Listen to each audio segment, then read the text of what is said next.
Welcome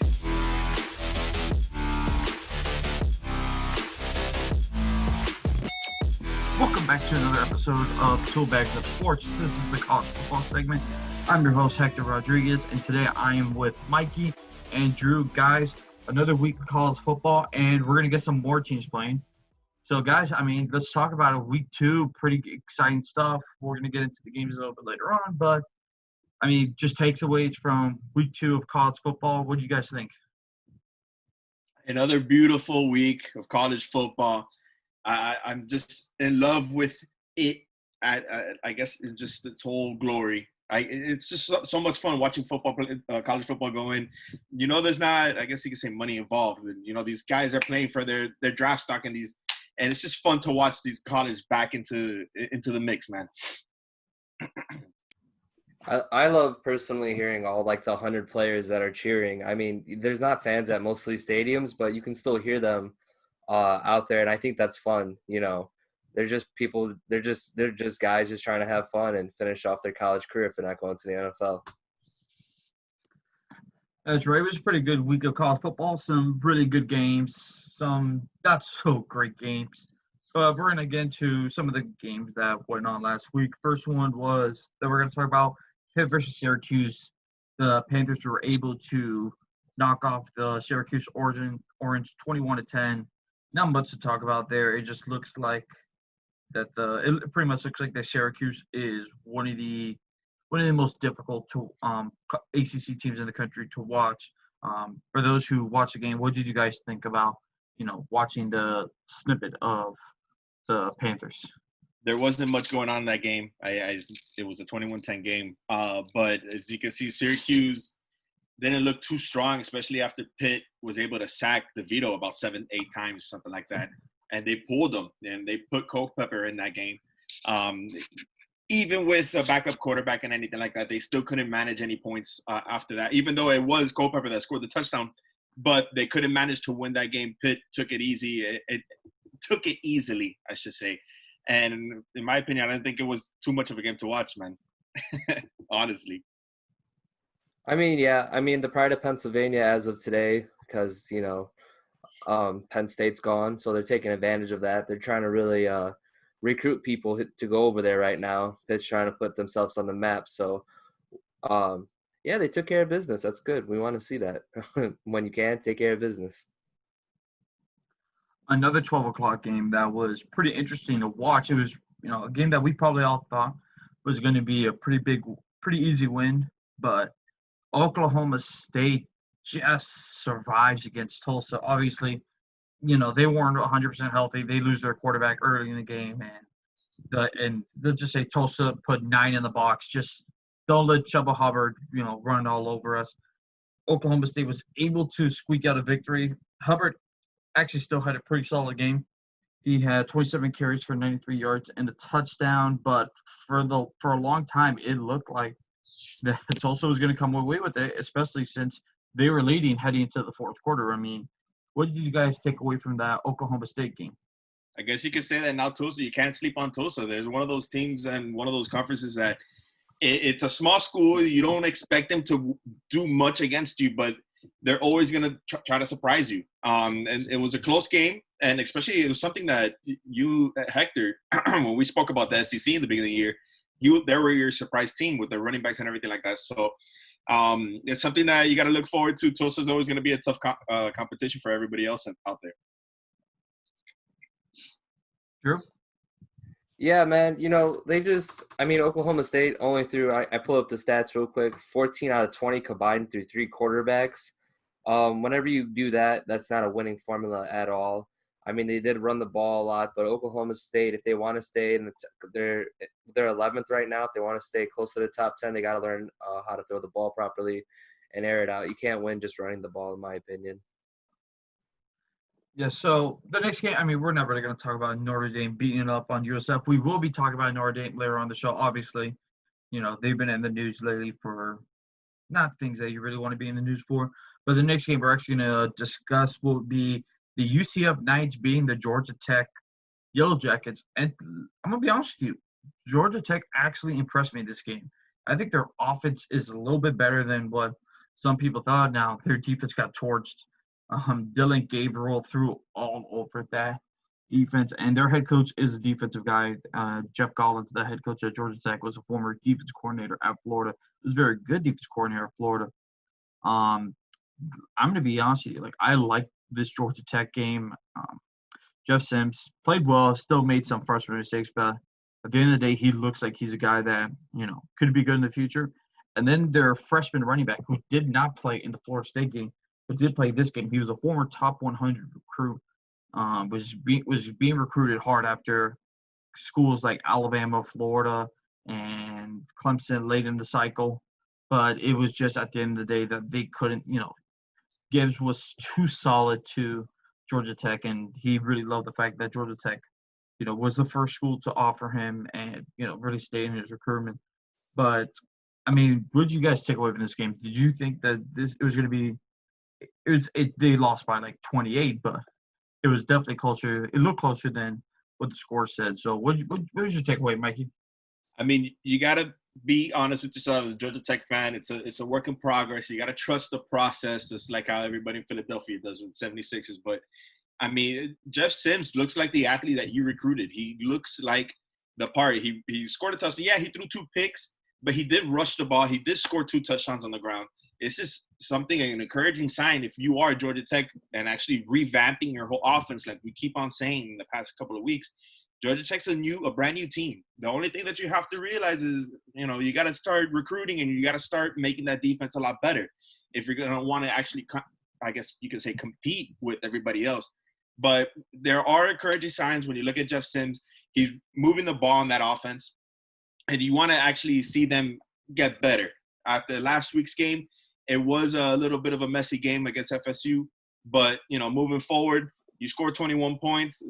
For me, if you ask me, that's a little bit more of a step forward when it comes to a brand new offense and a brand new quarterback, especially as a freshman.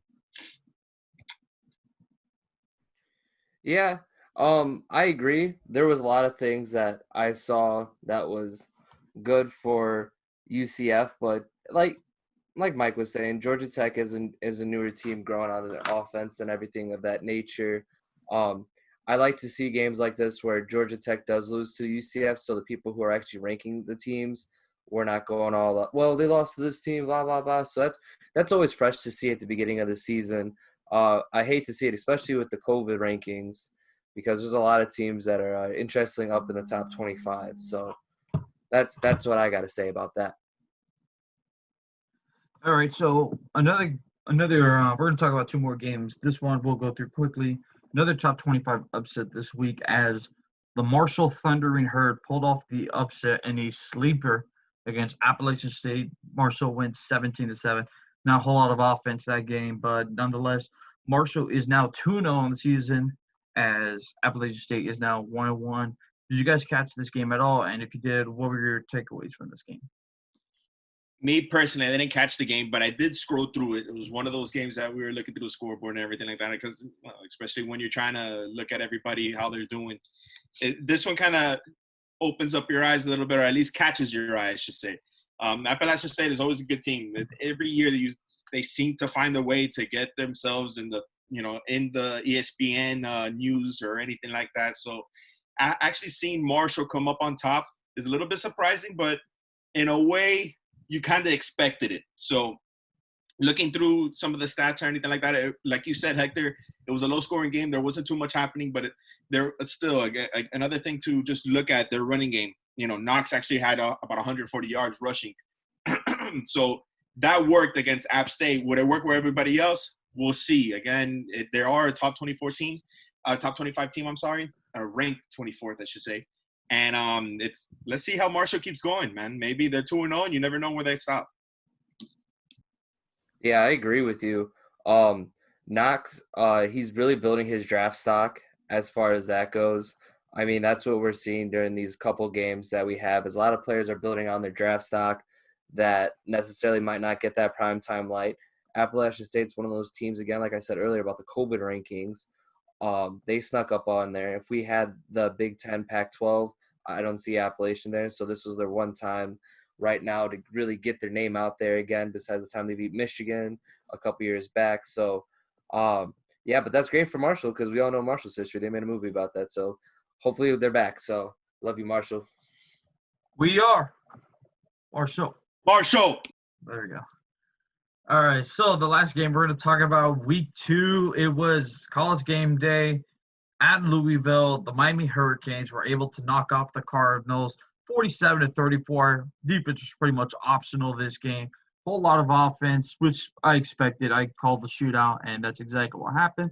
But Miami was able to keep up with the Cardinals' offense. To be honest with you, it wasn't as close as the score would tell you.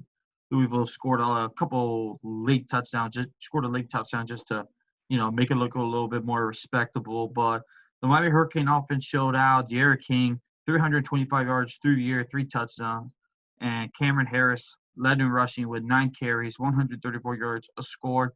And the tight end, Brevin Jordan, 7 catches, 120 yards with the touchdown. Also jumped over a guy. Mikey, you're the Miami Hurricane fan here. Let's talk about it. Miami 2-0 and playing their best ball since 2017. Yes, they are. And it's beautiful to see the way that Lashley opened up the playbook. Like I've been telling you, Hector, finally they let everything go out. They want to have King throw the ball. You can see the game plan going on out there. These guys it's just literally a field full of playmakers on that offensive side. And they want to get the balls in everybody's hand. Today, I shouldn't say today, Saturday, you saw that everybody was able to get open. I spoke about last week, D. Wiggins not being able to get open against the UAB corner. He was able to get open against a weak Louisville defense. D. Wiggins played his part. Mark Pope played his part. Brevin Jordan came up with all them yards. They took away a tremendous play from Will Mallory on a terrible false start play. I don't know. Kirk Herbstreit was saying that it might have been maybe like a hand switch or something like that. But, I mean, you couldn't see anything on the replay. I don't understand that. That was about a 60, 75-yard throw down the field to Will Mallory. And he extended that play. He did not go down. So, even though he still caught a touchdown, it would not look nice in the stat book for Mallory. But one of the things that I'm very excited is to have that I didn't talk about last week about Miami Hurricanes is our freshman running backs. We got John Chaney and we got Jalen Knighton. So these 2 guys are going to be all over the field for the weeks to come and for the years to come. I'm very excited for both of these guys. John Chaney actually got taken out of the game. He didn't look for a ball when he literally beat his guy off I think if I'm not mistaken, it was a wheel route. And Don Chaney looked back. It was too late. De'Ara King actually threw the ball on the money, and he couldn't find it. So, Manny had to discipline our guy a little bit. But, I mean, Knighton came back out there. He had the load when it came for the 2-headed running back besides Cam Harris. But Knighton had a 1 catch for 75 yards down the sideline, scored a touchdown. No one was going to catch that boy. So I'm really excited. This defense as well, Bubba Bolden came up. Hector, you said it too, that's our best defensive player, and he showed out last week against Louisville. He came up with 10 tackles. He came up with an interception. We took away 3 balls from them. We turned it over. We finally got to see that new chain, which, boy, it looks pretty, let me tell you, on these guys' neck. I'm sorry about that. But our defense, like you said, we gave up a little bit when it came to rushing. That little guy from Louisville, he's a speed demon. That guy can run all over the field. He made a play happen where he ran one side of the field and then cut back and came all the way to the other side and scored like a 50-yard touchdown. So it was something that, you got to fix up if you're Miami, because if that happens to anybody else, especially like a Clemson team or maybe a North Carolina team, you never know if you're going to get those points back. But judging the way that this offense looks, we can score with the best of them. And as long as our offensive line can actually step up and be the team that they are, or I guess it's be the group that they are or meant to be, we can be probably the best team in the ACC and or I guess you could say rematching Clemson, because we do play Clemson this year coming up soon. So it's excited to see how well Miami has been on both sides of the ball, and I can't wait to see more, man. Yeah, I mean, I did enjoy it. It was a high-scoring game. It was a closest we're getting to a boxing match. 47-34 Miami's way. I enjoyed the again, the people cheering on the field. That was amazing. You get to hear how loud it is. Everybody was hyped up. Everybody knew it was at stake. the Miami chain, the guy who was cleaning it, the trainer didn't wear PPE. Just want to shout that out. So if you guys have some contact like Notre Dame did, just want to let you guys know he wasn't wearing a proper PPE there. Was watching that safety guy.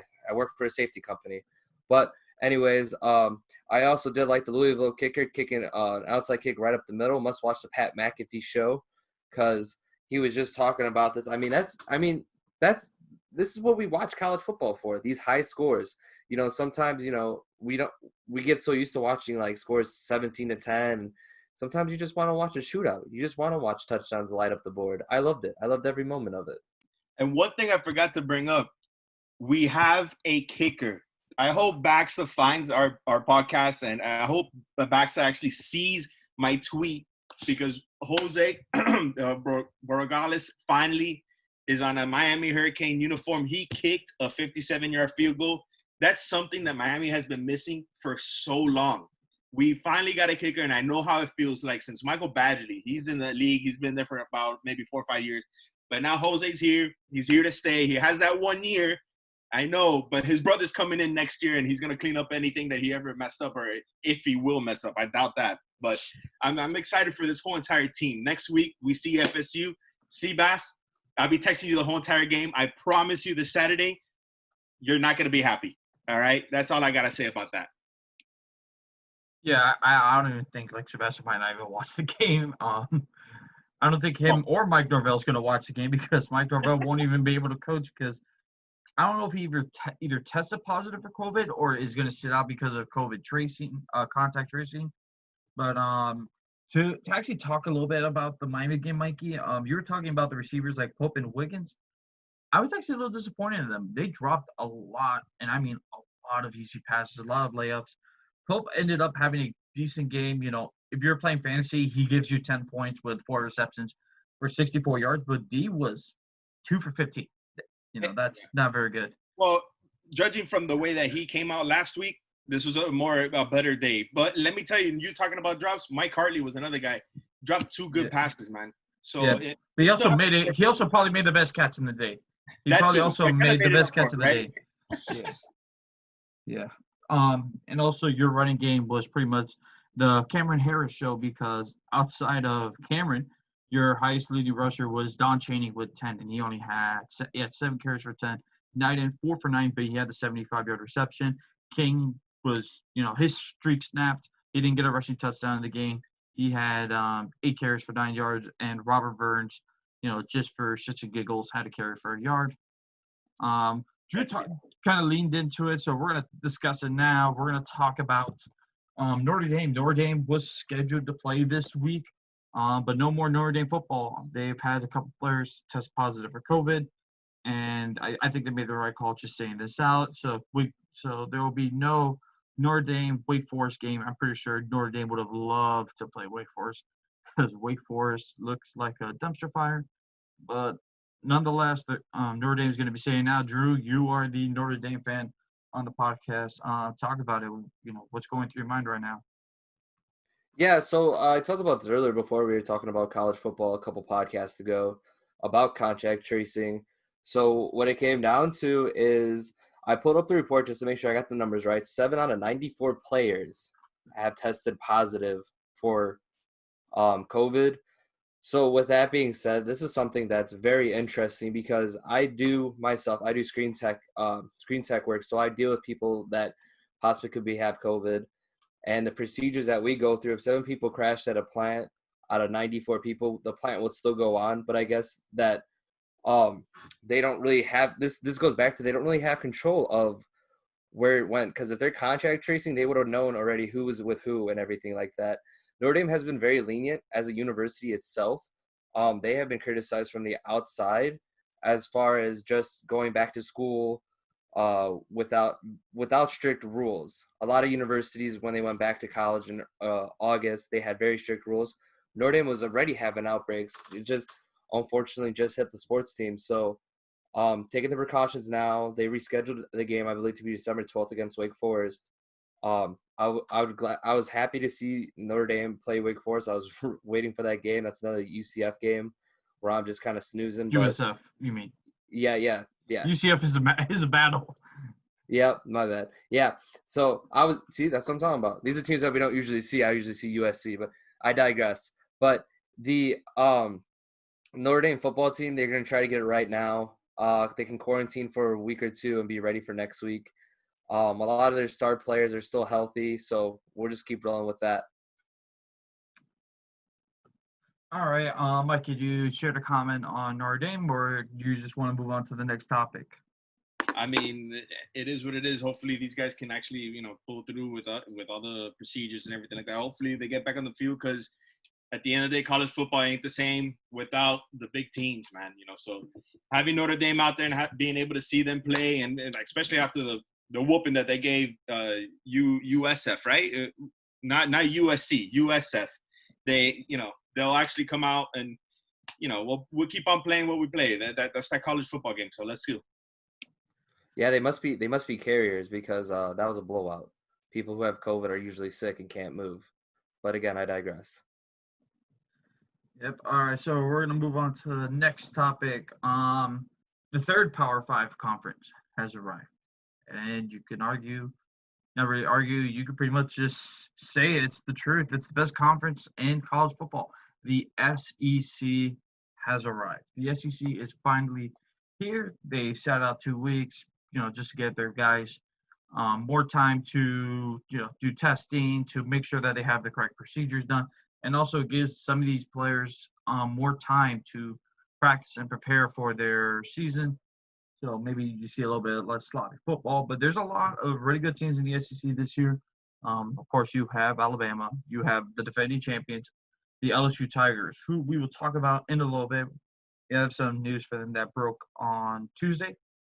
Not really surprising news, but some news broke with them. And you got Georgia, who last few years has been in the SEC championship game. And then you have the Florida Gators, who some people have down as their, dark horse to make the college football playoff.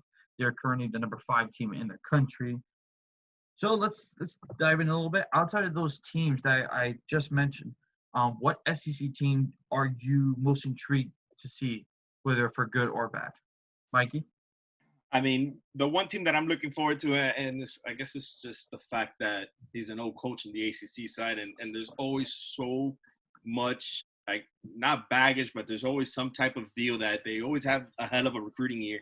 It's going to be Texas A&M. They have Jimbo Fisher again at head coach, and you're always trying to figure out when is Jimbo going to actually break out with his team in the SEC scene. So, I mean, that's one team, in my opinion, that I'm always going to be looking at just to see what the progression is, just to see how he's coaching his players. I don't know if they're going to be the best team. I doubt they're going to be the best team, especially with, you guys have Florida, you got Georgia, you got Alabama, you got LSU still out there in the SEC team. But they might be a little sleeper pick. I'm sorry, not a sneaker pick, but a sleeper pick, and actually go up there in the top ranks. So let's see about them this year. Drew? Yeah, I like Jimbo Fisher as a head coach. I think he has a plan, and he's gonna really implement it this year. Hopefully, because they had some time to individually work with the team very well. So I'm excited. I really am. I want to see Jimbo Fisher go off. I want to see, Seabass cry about it. So, yep, that's how I feel about it. Hey, we'll talk about Sebastian later on in the show. All right, he's dealing with a lot right now. But the SEC team that I'm most interested to see is Kentucky. The Kentucky Wildcats, for most of their college football history, have been the doormats of the SEC. They're usually a tune-up game per se, but that has definitely not been the case the past few years.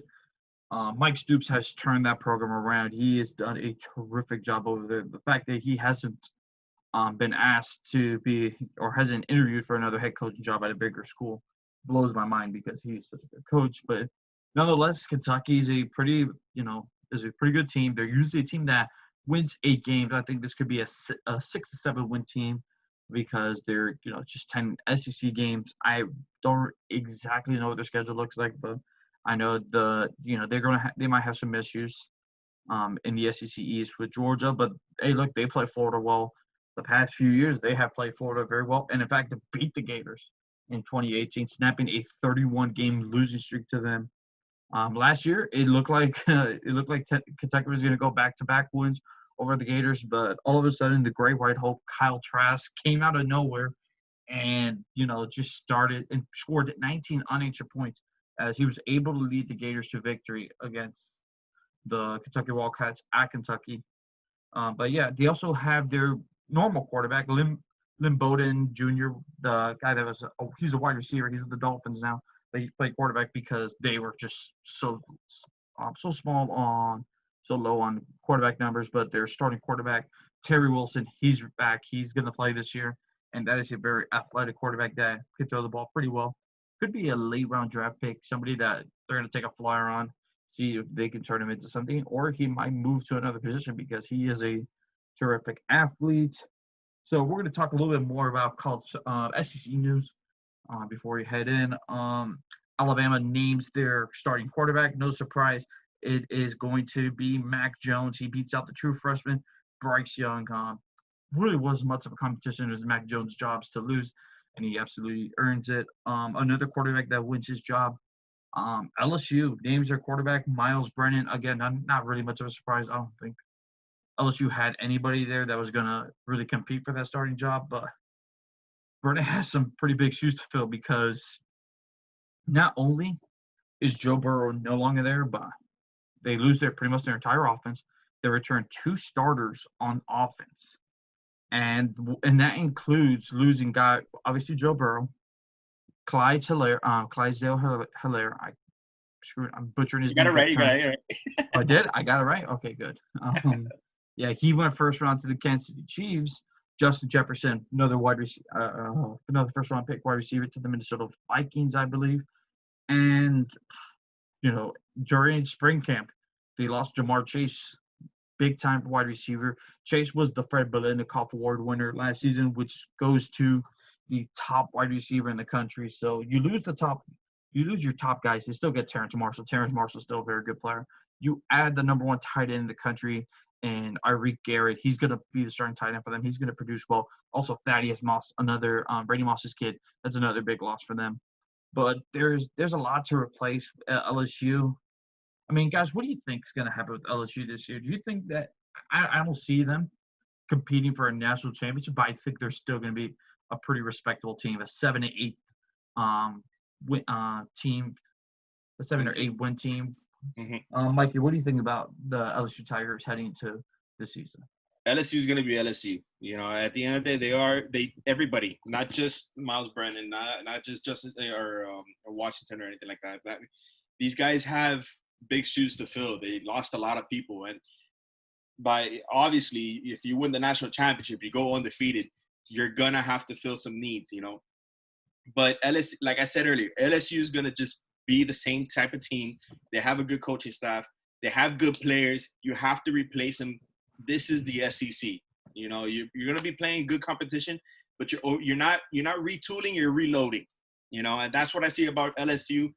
Like you said, I don't see them being a national championship contender. They might be losing. They might digress a little, but that's just the way of the game. It is what it is with college football. If you lose a lot of great players, you're going to have to replace them with other better players, and that's where recruiting comes in. And LSU has done a hell of a job when it comes to that for the past couple of years. So I don't see them being the best team in the SEC or competing to be the best team, but there's going to be some good encouragement moving forward. You're going to see a lot of big plays. You're going to see a lot of defense on that side of the ball. Ed Orgeron, in my mind, is one of the biggest masterminds when it comes to college football, especially, give him a little bit of kudos since he coached at UM. But the man, he knows what he's doing out there in LSU. So give him his props, and let's wait and see until this year. Drew? Yeah. So, I mean, LSU has to start. It starts off with Mississippi State. I'm really interested to see how that game is going to go. That's actually my pick game of the week. Spoiler. I'm really interested to see what's going to go on there. A few weeks later, they do play against Florida, number 5, which is a very good team right now. So, with that being said, that's going to be like their first real test. Whenever I have to measure LSU, I always think about how good Alabama is, because that's usually the game where it really breaks it for them. If LSU can break Alabama, they have a chance. If LSU loses to Alabama, it's no shot. That's just the nature of the game. And that's no disrespect to Auburn and Florida, to these other schools. It's just that's what we've seen in the past, and it's always has been with the LSU-Alabama matchup. Yeah, I also forgot to mention LSU lost both of their coordinators, including Joe Brady, who was the mastermind of that offense last season. Joe Brady's now the offensive coordinator with the Carolina Panthers. All right, so we're a little bit of news right before we go on to our Week 3 game picks. The Florida Gators have announced they have a new offensive coordinator. They didn't hire anybody new. They just they promoted somebody from within, Brian Johnson, former Utah quarterback, and also he was in the cover of NCAA Football 10. So he was at Utah, and he was coached by Dan Mullen and Urban Meyer during his time at Utah. But yeah, he just got named the quarterback coach. He was already the quarterback coach at Florida, but now he's the offensive coordinator, and it's huge for Florida because he's actually the first African American offensive coordinator in Florida Gator history. So that's a pretty cool thing. The people that were coordinators before were wide receiver coach Billy Gonzalez. He's now the passing game coordinator, and off the line coach John Hevesy. He has been moved to run game coordinator, and Dan Mullen's still head coach. And Dan Mullen's for the most part going to be calling the plays. But Brian Johnson does have experience as offensive coordinator. As before he was at Florida, he was actually the offensive coordinator over at Houston, so he coached De'Ara King a little bit during his before heading over to Florida. Week 3 game picks. All right, we're gonna do a little bit more games now because the SEC is involved. We finally have SEC football. However, the first game will not be an SEC matchup. It will be between the Kansas State Wildcats versus the Oklahoma Sooners. Now, I'm assuming we're all gonna pick the Sooners to win this game. Am I right? Yes, sir. Yep, Oklahoma. All right, so we're going to look at the spread here. So Oklahoma is favored by 27.5. All right, do you guys take the points and pick Kansas State, or are you going to go with Oklahoma? I'm going to Oklahoma. Kansas State is always a tough game. I think the score is actually going to be a little bit closer to 27. I don't think it's going to be a 7 or 14, but I'm not taking any points for Oklahoma. I don't think Oklahoma beats them by 27. Oklahoma beats them by 54. No, just playing. but yeah, no, I would definitely. I'm a gambling man. I'll take Oklahoma with 27. Yeah, I like Kansas State. They usually play pretty good against tough teams. If I'm not mistaken, they played like Baker Mayfield or Kyler Murray, like really tough, and they gave them a tough game. So 27.5 seems pretty wide. I don't know how good Kansas State defense is this year. But you got to remember, Oklahoma does have a young quarterback, so he could have some freshman mistakes in this game. So I'm actually going to say Oklahoma isn't able to cover, but they still win pretty comfortably. The next game is going to be a good matchup, fun matchup for me at 12 o'clock on ESPN. It'll be the Florida Gators going to Ole Miss. They play the Ole Miss Rebels, and it's also the coaching debut of Lane Kiffin. This is his first game as the head coach for the Rebels. This is a pretty good matchup. Florida's a team that a lot of people think could make it to the college football playoff. They have a lot of pretty much returned all of their coaches. They only lost one coach, and that was Larry Johnson. He became the head coach at Howard University. He was the tight end coach at Florida, and they replaced him with arguably a upgrade. Tim Brewster is one of the best recruiters and tight end coaches in the country. They got him from North Carolina. And you look at what they return on offense. They got back Kyle Trask. This is probably his final year at Florida. And you bring back Kyle Pitts, who is the best tight end in the country. Sorry, Mike, it's not Brevin. He's maybe number two. He's maybe number two. Maybe number two. And then you have another guy in Trayvon Grimes who has all the talent in the world. He's finally going to be wide receiver 1. Played really well last season. Florida fans are going to want to see him take the next step. And on defense, they return, big name players like Tadarius Slayton, Marco Wilson, Kyrie Elam, Ventrell Miller, who surprisingly was second team All SEC, voted by the coaches. So there's a lot more hype around the linebacker position than expected. I think it's a little bit more athletic. But we're going to talk about the Florida Ole Miss matchup. They really haven't announced a quarterback yet. It seems like Matt Corral, who is a former Florida commit, he will be taking the first snaps. But John Reams-Plumlee, who is the other quarterback at Ole Miss, he's a terrific athlete. I think he definitely gets some snaps. But at the end of the day, I think it's going to be a Florida win. What do you guys think? You think Florida comes away with the win against Ole Miss?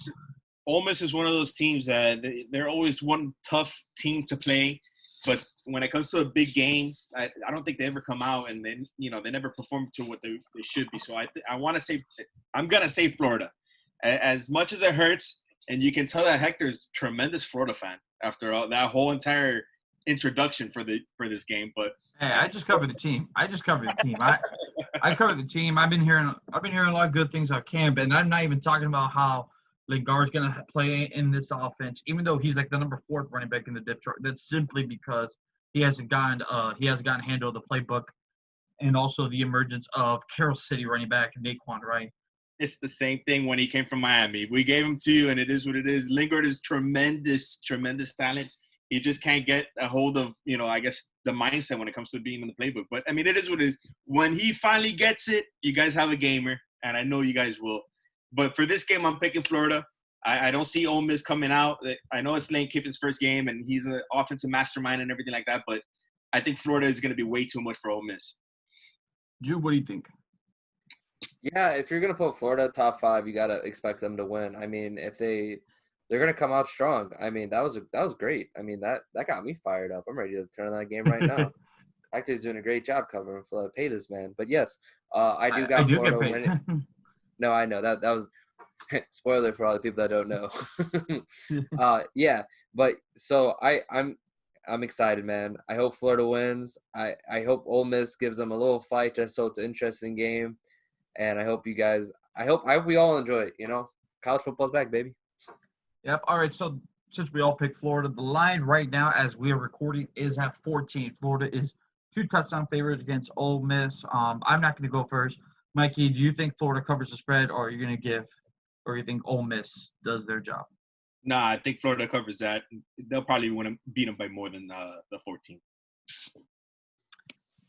Yeah, Florida's covering it. A lot of these college games we're seeing are blowouts, and this is one of those games where I see Florida coming out and just having a phenomenal game. Yeah, for me, I think Florida covers the spread. However, I don't know if it's going to be like a 20 or 30 point, victory for them. I think they could win by 3 scores.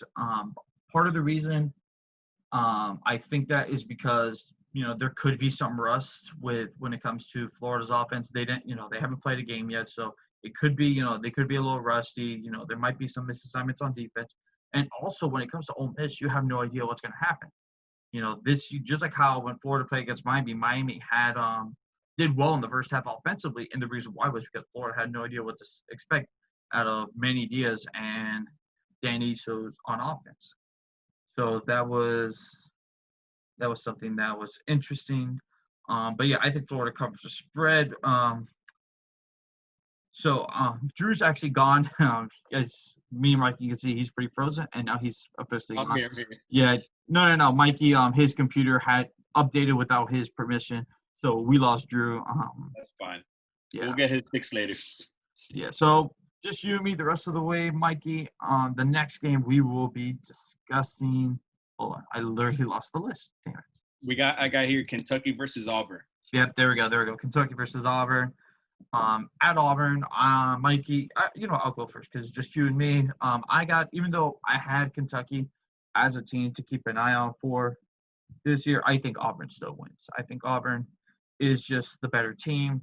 They lost they lost a couple players on defense, but I think they're still a pretty good team. They have a very good wide receiver in Seth Williams and a speed demon out of South Florida in Anthony Schwartz. And Bo Nix, it's going to be interesting if Bo Nix can take the next step because he was definitely a very athletic quarterback. He can do a lot with his legs.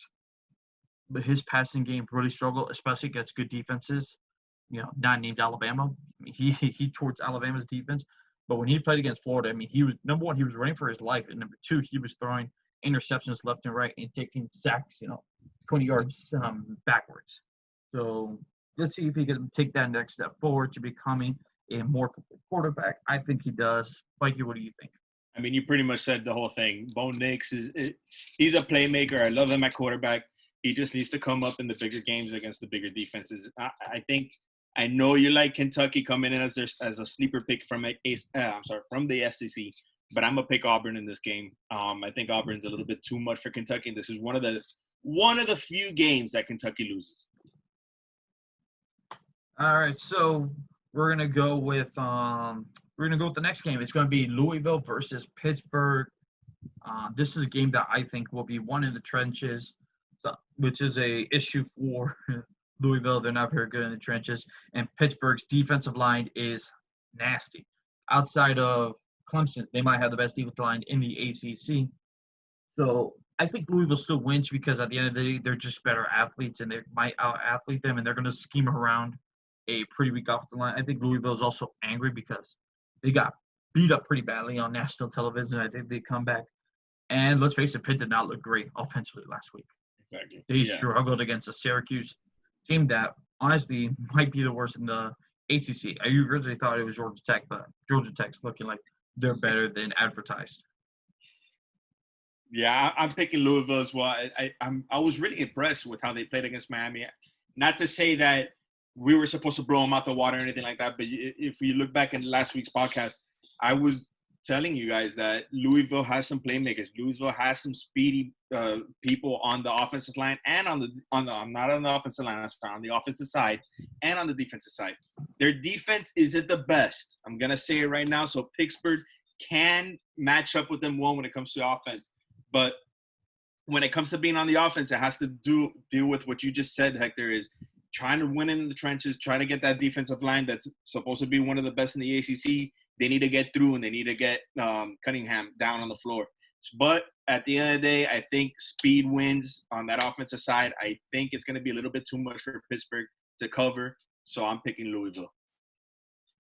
All right, next game we're going to be discussing will be a Texas matchup. It will be the Texas Longhorns. They will be going up against the Texas Tech Red Raiders, the Fighting, or as I like to call them, the Fighting Patrick Mahomes.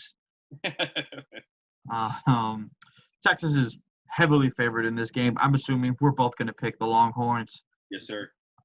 That game is at 3:30 on Fox. The spread right now is 18 favoring 18 favoring the Longhorns. Do you take the Longhorns in this one, or do you think?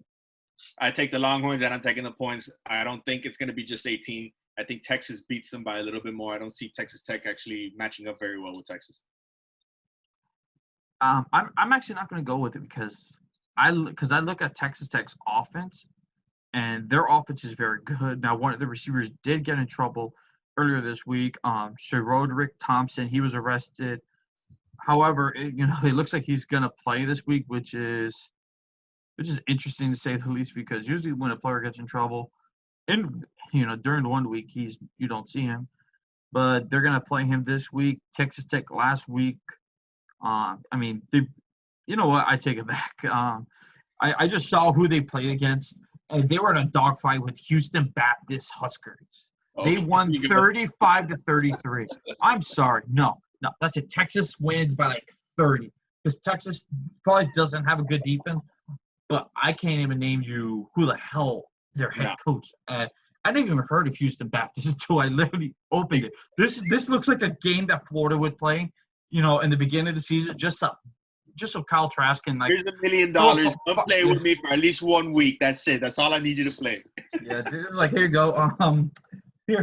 Kyle Trask throw 4 touchdowns in the first quarter. You're done the rest of the day. Let the running game and Emory Jones work the rest of the game, and exactly. The true freshman Anthony Richardson out there. Why not? Because that would have been an ugly game. But yeah, I'm buying Texas Longhorn by a ton. Got it. Yeah. Next matchup will be a top 25 matchup. It will be the Cincinnati Bearcats versus Army. That's another 3:30 game, but this one's on ESPN.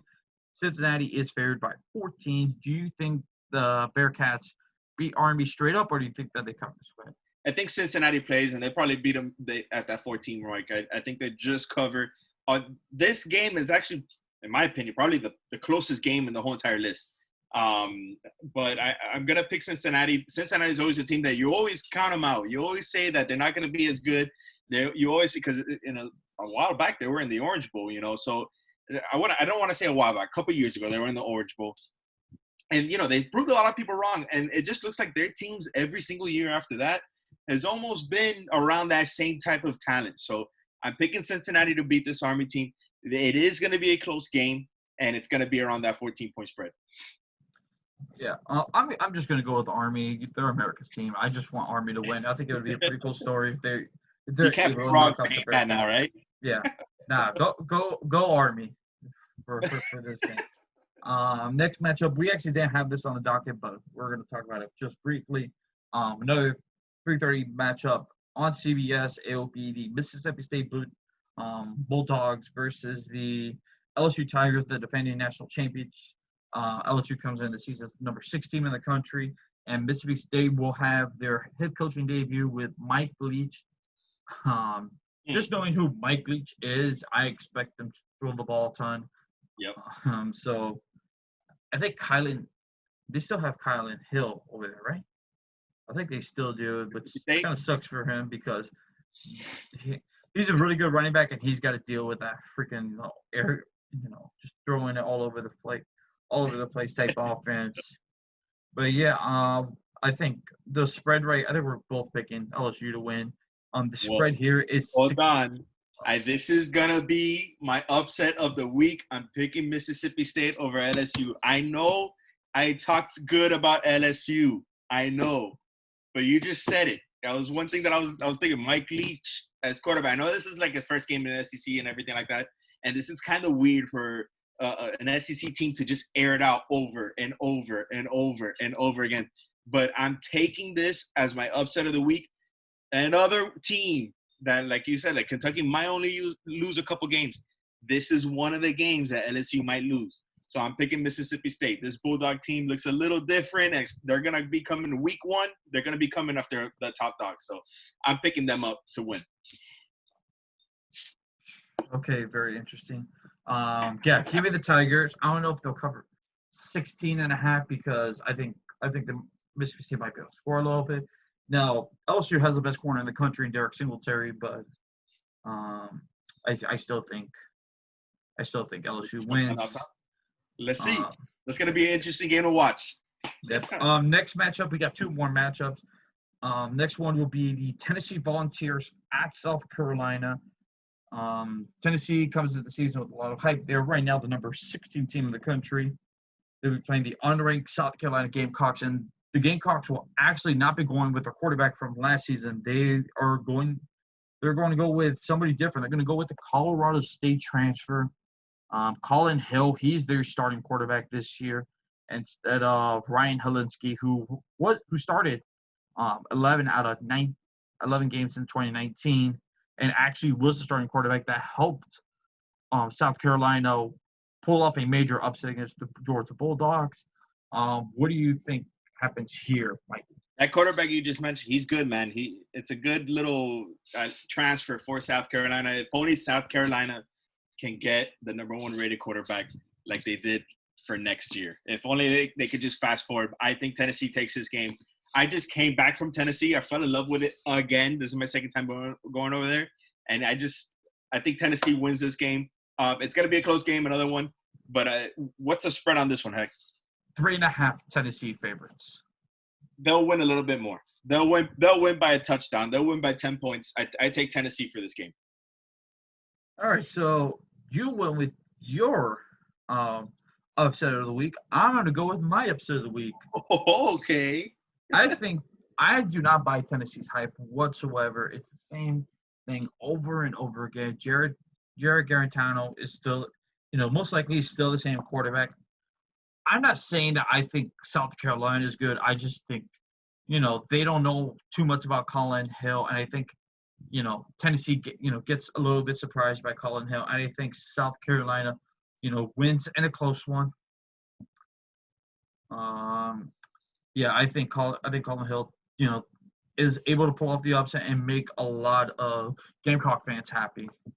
So that's my upset of the week. And the last game. Yeah. Yes, it would. All right, so last game of the week, College Game Day. Once again, we'll be following the Miami Hurricanes as the Canes will be hosting the the putrid Florida State Seminoles on ABC at 7:30 p.m. Eastern Standard Time. Now, like I mentioned earlier, Florida State head coach Mike Norvell will not be able to coach the game. He has actually, we now know that he has tested positive. So it's not contact tracing. He did test positive for COVID-19. So he will be out this game. Miami is the home team here. The spread is at 11, which to me is a little surprising because I think Miami should win by a little bit more because I think the talent, number one, the talent gap is is decently large.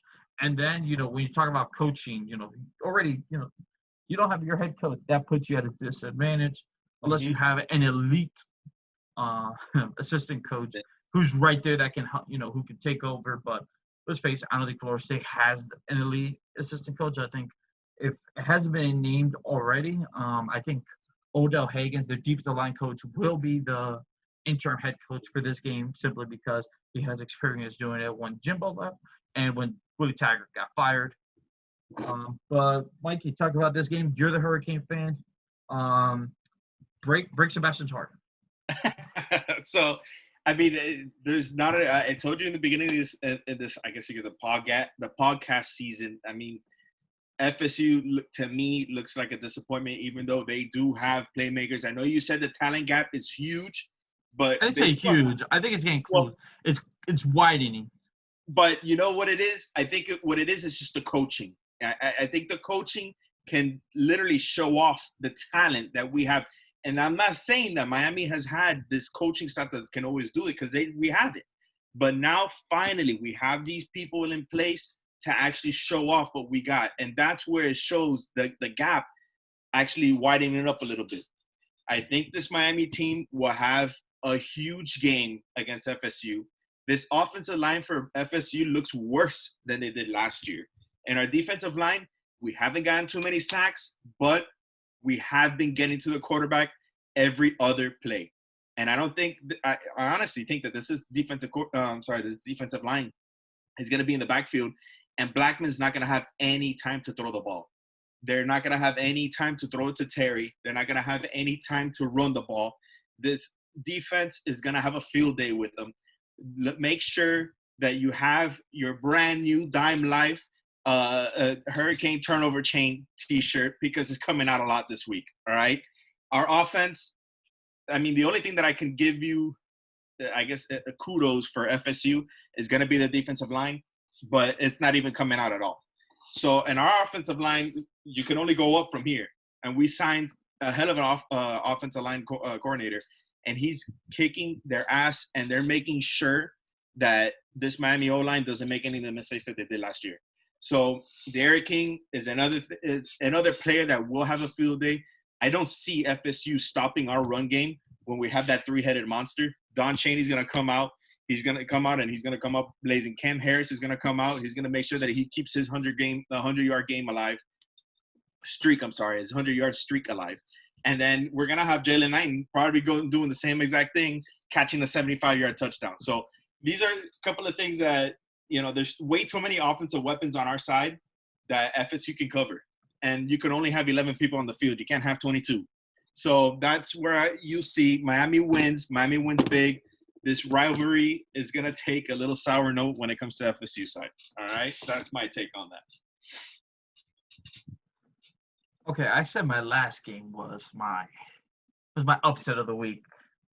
Whoa. However, I am actually going to. No, I'm just picking. I'm picking my heart. You break my heart. No, Miami wins. Miami wins pretty comfortably against. It's home. Miami fans are actually going to show up for this game.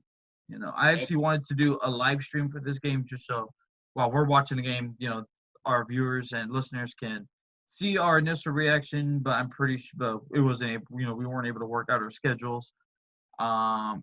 Nonetheless, I think it's going to be a pretty big win for Miami. I think Miami wins this game, and and like I said, I'm not going to take too much away from this game because I don't see much in the Florida State Seminoles. However, I will say this: Mike Norvell just bought himself an extra year because after year 2, he could literally say, hey, I'm only 0-1 against Miami. All right. So he might be able to finesse his way into another year simply because because he's dealing with something that we obviously hope he makes a full speedy recovery. From what we've heard that it's very mild symptoms. He should make a full speedy recovery. So nonetheless, and he makes it out okay. But yeah, I mean that's everything. Week 3. More college football has arrived. Big boy football is here. And in about a month, we're going to get another Power 5 Power 5 conference coming in the Big Ten. Now, Yep. Pac-12 is probably just sitting back and just like going to lose commits after commits after commits because it's tough to sell a program when your program isn't even playing games. It's true. All right, that is this episode of Two Bags Up Sports, the college football segment. Thank you all for watching. Have a nice day. Continue to wear your mask. Before we go, Mikey, do you have any final thoughts? Can't wait. FSU week. Miami's going to be playing well. We got SEC coming back. College football is almost back together. I don't want to say 100%, but we're 75%. We're still missing Pac-12, and we're still missing just everybody playing all together. So I can't wait. And then the last thing I want to say is go Heat. We play tonight against the Celtics. Let's go. Game 4. Absolutely. Let's go Heat. And also let's go Marlins from that matter because the Sure. Marlins are clinging on to a playoff spot. Let's see if they can, clinch this playoff spot. To be honest with you, I can care less what we do in the playoffs. I just want to get there. It's been so long. It's been 17 years since the Marlins have actually been in the Play some postseason. October baseball, baby. But you know what? I will say this. The Marlins have won 2 World Series and the 2 times they've been in the playoffs. Watch out for the fish. Coincidence? I think not. Thank you all for watching.